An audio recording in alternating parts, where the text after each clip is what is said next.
अस्सलामुअलैकुम सामीन नाज़रीन, चिनार अकेडमी यूट्यूब चैनल की पेडागॉजी की एक और क्लास के साथ जुल्फ़िकार खान का सलाम कबूल कीजिए। गुज़श्ता दिन की जो क्लास थी वो उर्दू के तदरीसी तरीके थे, इंस्ट्रक्शनल मेथड ऑफ उर्दू, जिसमें हमने टीचर सेंटर्ड मेथड और लर्नर सेंटर्ड मेथड को डिस्कस किया है।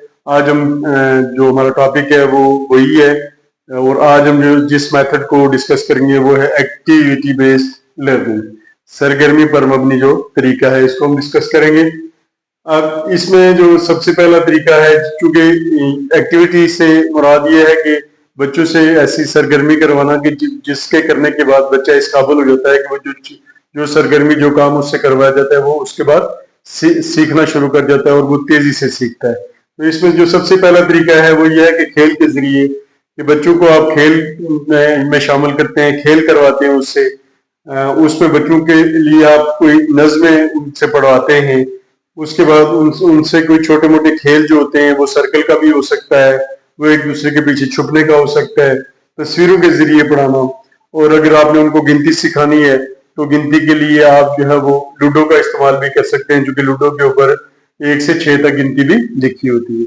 उसके बाद अब दूसरा तरीका जो है वो प्रोजेक्ट मेथड है, जिसमें आप कोई मनसूबा बनाते हैं और कोई अमली काम बच्चे से करवाते हैं।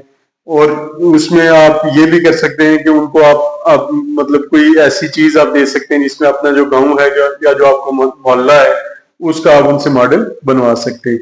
आप चूंकि ये प्रोजेक्ट बेस्ड है तो इसमें कुछ स्टेप्स हैं। इसमें जो सबसे पहला स्टेप है कि जो आप उनको प्रोजेक्ट दे रहे हैं उसका मकसद क्या है, आप उनके सामने उसका मकसद पेश नजर होना चाहिए।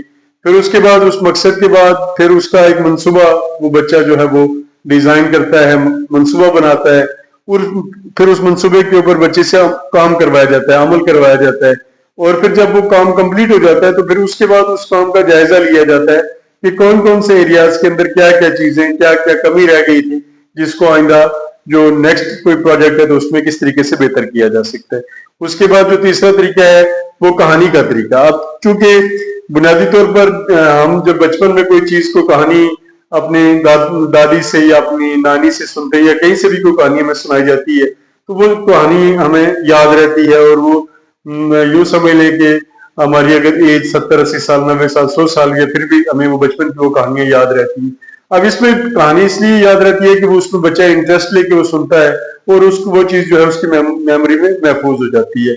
आप जब बच्चों को पढ़ाना है तो जब आप कहानी के स्टोरी टेलिंग तरीके से उनको कोई भी सब्जेक्ट करवाएंगे, उर्दू करवाएंगे, इस्लामिक स्टडीज करवाएंगे, इखलाकियात करवाएंगे, तो वो चीजें बच्चों को याद रहती हैं।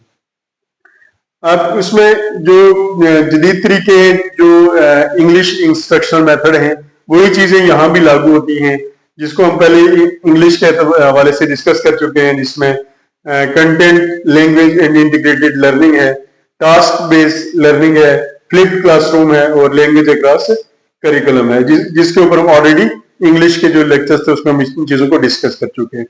अब बेहतरीन तरीका कौन सा है? ये जो हमने टीचर सेंटर मेथड है, लर्नर सेंटर मेथड है और एक्टिविटी बेस्ड लर्निंग है, तो इसमें बेहतरीन तरीका कौन सा है? तो किसी एक को भी आप बेहतरीन तरीका नहीं कह सकते। और जो अच्छा उस्ताद है वो 3 बातों को देखता है, 3 बातों के मुताबिक वो बच्चों को तदरीस करवाता है। सबसे पहले वो ये देखता है कि मौजू क्या है।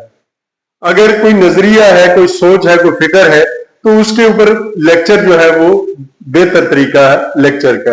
अब उसके बाद अगर कोई हुनर है तो उसके लिए डेमो दिया जाता है या डिमॉन्स्ट्रेशन मेथड जो है वो बेहतर है। तो अब देखना यह है कि तलबा की उम्र क्या है। अगर छोटे बच्चे हैं तो वो खेल के जरिए सीखते हैं, वो खेल के अंदर उनकी दिलचस्पी होती है।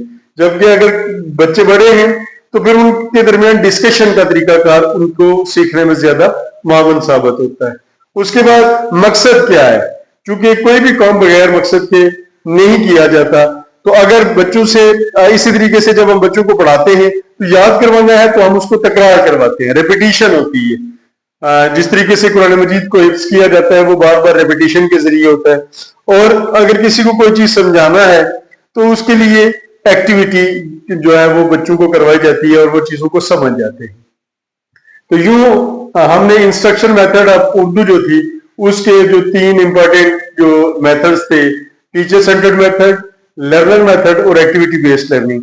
अब इसमें क्योंकि एक्टिविटी एक ऐसा जो मेथड है जिसमें जब कोई चीज आप करते हैं तो वो चीज जो कोई काम करते हैं तो वो काम आपको याद रहता है। इसी तरीके से जब आपके पास कोई स्किल है तो स्किल जब आप सीख जाते हैं तो वो स्किल आपकी मेमोरी में सारी जिंदगी के लिए महफूज हो जाती है। तो यूं आज हमने इंस्ट्रक्शन मेथड ऑफ उर्दू के तीनों जो मेथड थे उनको आज कंप्लीट कर लिया है।